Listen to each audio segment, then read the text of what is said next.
Guys, sorry, నాకు ఈరోజు కొంచెం అదే కోల్డ్ వచ్చింది. ఓకే, నా వాయిస్ కొంచెం అడ్జస్ట్ చేసుకోండి. ఈరోజు మీ అందరికీ ఒక స్టోరీ చెప్దాం అనుకుంటున్నా. ఆ స్టోరీ ఏంటో తెలుసా? తెలియదు కదా, చెప్తా వినండి.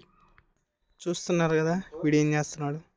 వీడికి వాళ్ళ మమ్మీ 50,000 ఇచ్చి ల్యాప్టాప్ కొనుక్కోమనింది, ఎందుకంటే ఒక సాఫ్ట్వేర్ ఎంప్లాయీ అవ్వరా అని. వీడు ఏం చేస్తున్నాడంటే పిల్ల బచ్చలాగా గేమ్స్ ఆడుతున్నాడు. అక్క చూడక్క, నేను వస్తాక్క.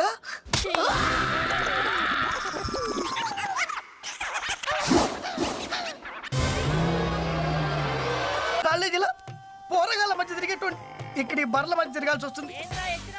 ఆ తీస్తూనే ఉన్నాక్క, నేను తీస్తూనే ఉన్నా, వేస్తూనే ఉన్నాయి పెండ. మీకోసం